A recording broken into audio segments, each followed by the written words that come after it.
Tonight I want to look at something with you that will sound like it is about money, and is actually about something much bigger. I want to look at what leaves your account every month, because every month, quietly, automatically, money flows out of your life in little streams, subscriptions, products, memberships, aids, so many small payments that you have stopped seeing them. And here is the strange thing I have noticed after 70 years of watching the modern world from the edge of it. Almost every one of those monthly payments is buying something my people had for free. Not because we were poor, hear me, though many were, because the things being sold were never supposed to be products. The modern world took the free things, the oldest things, the things every human being once received from life itself, and it broke them, one by one, and then it sold them back to you, in boxes, in bottles, in monthly renewals, and it has done this so smoothly, across your whole lifetime, that you now pay every month for things your own grandmother would be astonished anyone could charge for. So tonight I am going to name 5 of them. 5 things flowing out of your account this very month that my people, for 1,000 generations, never once paid for, and lived better without, richer, hear that word, richer in the old meaning. And I want to be clear about what tonight is, because it is not a lecture about thrift. I have no interest in your budget, my friend. You have earned the right to spend your money as you please. Tonight is about what the payments reveal. Because every one of these 5 purchases is a receipt proving that something free was lost, and if you can see what was lost, you can take it back. And the money you save is honestly the smallest part of what returns to you. Stay with me. By the end, you will look at your monthly statements the way the old ones would have looked at them, with one eyebrow raised, asking the oldest question of a people who knew what things were worth. They charged you for that? The first thing my people never bought is entertainment, and look at what it costs you now. The television packages, the streaming services, 1, 2, 4 of them, the endless monthly drip for the right to be amused, and the modern person pays it without blinking because the alternative, an evening with nothing playing, has become unthinkable, almost frightening. Now hear what my people had instead, every single evening for free, and hear what it actually was: the fire, the stories, the old ones telling, the children listening, the same tales deepened over years, the news of the day traded and laughed over, the songs, the silences, the company. An evening was not something you filled with entertainment. Hear this. An evening was the entertainment, the people themselves, their voices, their presence, the whole living theater of a family and a community being together. And it cost nothing, and no evening of it was ever identical to another, and it did something the streaming can never do. It wove the people together, every night another thread, until the community was a fabric nothing could tear. Now look honestly at what the paid version does. Everyone in the same house, facing the same direction, silent, watching strangers perform friendship and family. Hear that. Watching actors portray the exact togetherness that the watching itself is preventing. The modern family purchases images of connection and pays for it with actual connection, that is the trade, month after month, and it is the worst trade offered in this century, and nobody sees it, because the payment is small and the loss is slow. My friend, I am not telling you to cancel anything, keep your programs. Some are wonderful. I am telling you what the receipt reveals, that the evening itself was lost, the free one, the woven one, and it can be taken back one night at a week at a time. One evening, no screens, the fire if you have one, candles if you do not, the phone calls made, the neighbor invited, the cards, the stories, the company of actual voices, the old entertainment. It is still free. It is still better. And after 1 month of one such evening a week, you will understand what your people knew before the bill arrived, that no performance of togetherness has ever once been worth the real thing it replaced. And I watched one family prove it, so hear the proof. A family I knew, 3 generations under 2 roofs, and the grandmother, a woman of the old instincts, watched her family scatter each evening to their separate screens and grieved it the way only the old can grieve what the young cannot see. And she did not lecture, hear this. The wise never lecture, she baited. She began making, on Sunday evenings only, the old bread of her girlhood, a bread with a smell that owned the whole house, and she made it slowly, starting at the hour the screens usually went on, and the smell did what no lecture could. First the grandchildren drifted to the kitchen, because children follow bread anywhere. Then the son, then his wife, and the grandmother, stirring, kneading, told one small story of her girlhood, unasked, while the bread rose, and answered the questions the story raised. And one Sunday became every Sunday, and within a season, hear me, within one season, the Sunday kitchen had become the fullest room of that family's week. 3 generations around a wooden table waiting for bread, trading stories, laughing, the screens dark in the other rooms, nobody having ever announced a rule. And the grandmother said to me with the old, dry smile, "They think we are making bread." And that family, the young ones of it, will carry those Sunday kitchens in their bones for 70 years, my friend, long after every program they ever streamed has dissolved from memory without leaving one single thing behind. That is the difference between the bought evening and the free one. One of them ends when the screen goes dark. The other one, they bury you still talking about. Before I share the next teaching, I need to tell you something. I am not going to be here forever, and most of what I know was never written anywhere. So I sat down and I wrote it, all of it. 20 teachings, 4 parts, in the order they were meant to be received. The ones about the free things and how to take them back. The ones about living rich the old way, on any budget. The ones I have never said on camera. It is called the native way, and it costs less than one dinner you will not remember. Scan the code on your screen or look in the comments. But do not leave yet, because the second thing you are paying for monthly is the one that would have made my grandmother laugh out loud, and then, when she understood it fully, weep. The second thing my people never bought is calm. And I need you to see the size of this industry to see the size of what was lost. Walk the aisles, look at your own cabinets, look at the app charges on the statements, the sleep aids, the stress gadgets, the calming teas in their expensive boxes, the meditation subscriptions, the sound machines, the supplements for peace, the oils and diffusers and weighted everythings, billions upon billions every year, the whole modern world buying, monthly, in 100 small purchases, one single product. Quiet inside. And now hear the thing that would have made my grandmother weep. Peace was the freest thing in the old world. It was the baseline, my friend, the resting state, the thing you returned to automatically whenever the day's work was done, because the old life had peace built into its structure. The quiet mornings, I have taught you, the sunset watched, the work done with the hands while the mind rested, the evening fire, the night sky, the walking everywhere, the silence, oceans of natural silence that no one had to purchase because no one had yet sold the noise that destroys it. Do you see it, my friend? See the whole racket at once. The modern world sold you the noise, the screens, the feeds, the constant stimulation. That is the first sale.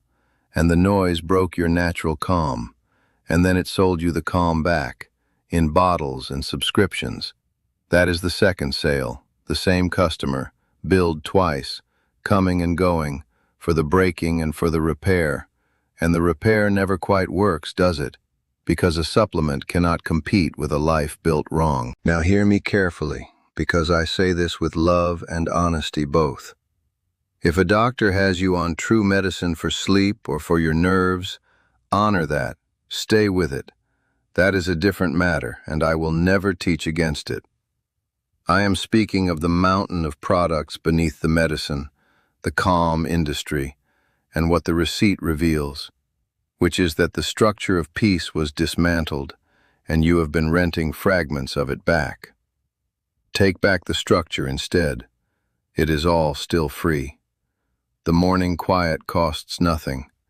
The evening walk costs nothing. The sunset has never once sent an invoice. The screams off after supper, the candle lit, the silence allowed back into the house, room by room, and I promise you what the old ones would promise you, that a life with peace built back into its structure needs very little from the peace aisle, because you cannot sell water to a man who has walked back to the river. The third thing my people never bought is exercise. And I know, this one sounds almost funny, but sit with an old man in the strangeness of it, because it is one of the strangest facts of the modern world. Your neighbors pay money every month to move their own bodies. The gym memberships, the machines that go nowhere, the equipment in the basement, the classes, the trackers on the wrist that must be charged and upgraded, an entire industry built on selling human beings the use of their own arms and legs. My people would not have been able to understand this. Hear me. You could not have explained it to them because in the old life, movement was not an activity. It was the fabric of the day itself.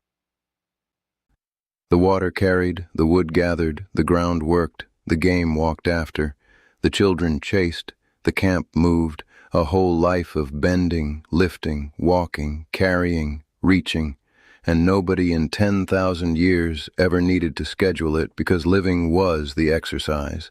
And here is the deeper thing the receipt reveals, the part beyond money. When the modern world removed movement from daily life, the cars, the machines, the sitting, it did not just create the fitness industry, it broke the ancient marriage between effort and purpose. The old movement always meant something. The carried water was drunk. The gathered wood warmed the family. The worked ground fed everyone. Every motion of the body was woven into the care of life itself, and the body knew it. And I believe the spirit knew it too. And that meaning is what no treadmill can sell back, a machine that borrows your walking and gives nothing to anyone. So here is the old way home. Do not buy movement, my friend, marry it back to purpose. Walk to the actual store, work the actual garden, carry the actual groceries, both bags, while you can. Sweep your own porch, rake your own leaves, knead your own bread, climb your own stairs deliberately, and if you love your gym, keep it. But let the bones of your movement be the old kind, the kind that ends with something to show, because a body that moves for real reasons keeps moving. The purpose pulls it along long after the memberships lapse. The old ones worked their land into their 90s, and not one of them ever did an exercise in their life. They just never stopped living with their whole body, and the living kept them. The fourth thing my people never bought is youth, and this one I speak straight to you, because this industry has its hand deepest in your pocket and its lie deepest in your heart. The creams against the wrinkles, the dyes against the silver, the procedures, the serums, the products promising to erase, month after month, the evidence of your own life, an industry of billions built entirely on one message, repeated at you from every screen and shelf since you were young, the message that aging is a disease and its symptoms must be hidden and fought at monthly cost, forever, a war you fund against your own face. Now hear the old world, and hear it fully. My people did not fight the signs of age. My people could not have comprehended fighting them, because in the old understanding the signs of age were rank. The silver hair was not damage, it was the crown, earned, and the elders wore it long and visible, not despite what it announced, because of what it announced. The lines of the face were the record, the map of every winter crossed and every laugh survived, and a face without lines was simply a face that had not lived yet, a book not yet written, and nobody honors an empty book. In the old way, hear this, People did not pay to look younger, because looking older was the achievement, the visible proof of the one thing that mattered, having endured, having gathered, having become, and the whole direction of desire ran the other way. The young painted themselves to look established. The mature carried their years like regalia, and an old face was the most respected sight at any fire. So what does the receipt reveal, my friend? It reveals the greatest theft of all five, the theft of your rank. The modern world took the crown off your head, called it damage, and sells you the erasing of your own insignia monthly, and you have been paying to remove the proof of everything you survived. Keep the products you enjoy. Enjoyment is its own reason. But stop the war. Let the silver be the crown. Let the lines be the record. Walk into the room the way the old ones walked in, wearing 70 years where everyone can see them. Because the face you have been fighting, my friend, is the exact face your grandmother's people would have stood up for when it entered the lodge. And the fifth thing my people never bought, the one that gathers all the others, is more. Hear what I mean. Look at what fills the storage units, the closets, the garages. Look at the organizing products and industry now. Boxes to hold the things, systems to sort the things, units rented monthly. Hear that? Rented monthly? To store the things that do not fit in the house that is already full of things. The modern person paying every month for the keeping of possessions they do not use, cannot name, and would not miss. The old ones owned little, and I have taught you why. The flow, the giveaway, wealth measured in what moved through the hands, not what stuck. But tonight hear the practical side of that teaching, the monthly side. Everything you own asks payment, not just at the buying, forever. Everything owned must be stored, cleaned, insured, organized, moved, worried over, and finally, hear this, finally dealt with by your children, who do not want it, my friend. I must be the one to tell you. They do not want the boxes. Ask them. The old ones called possessions quiet mouths, every object a small mouth asking to be fed with space and attention and money, month after month. And a house of 1,000 objects is a house of 1,000 small mouths, and its keeper is exhausted and does not know why. So the fifth freedom is the emptying. Do not buy the organizing boxes, my friend. The boxes are the industry's final joke, selling you containers for the excess it sold you first. Give instead. The giveaway, the old way, one drawer, one closet, one garage shelf at a time, the good things placed in living hands that need them now, and feel what the old ones knew as the mouths go quiet one by one, the house lightening, the months cheapening, the space returning, until what remains in your home is only what you use and love, and everything else has gone ahead of you into the hands of people who will remember your name for the giving, which is, and always was, the only storage that pays the keeper back. So there are the 5 receipts. Entertainment, bought monthly, while the woven evening waits free. Calm, bought twice, while the quiet structure waits free. Movement bought, while purpose waits free. Youth bought, while your earned rank waits to be worn. And more, bought and stored while the lightness of enough waits, free, one giveaway at a time. I told you at the start this was never about money, and now you see it. Every payment was a receipt for something lost, and everything lost is still there, all of it, waiting exactly where the old world left it. Take back one this month, just one. The screen-free evening, the morning quiet, the purposeful walk, the unfought face, the emptied drawer. And when the statements come next month, look at them with the old eyes, my friend, and ask of every line the elder's question, what free thing is this payment standing in for? And one line at a time, month by month, take your life back off the subscription because it was never for sale in the first place. And the ones who sold it to you were counting, above all, on you never noticing what you already owned. If what you heard today stayed with you, the book is there. The Native Way, 20 teachings, 100 pages, written the way I would speak to you if we were sitting together. Scan the QR code on the screen with your phone or find the link in the comments. Read one chapter, sit with it. Now I want to hear from you. Tell me in the comments, which of the 5 hit closest to home, and which free thing are you taking back this month? I read every comment, and if this is the kind of conversation you have been looking for, subscribe to this channel. We are not collecting viewers here. We are collecting people who remember. Come back next week. I am not done teaching yet.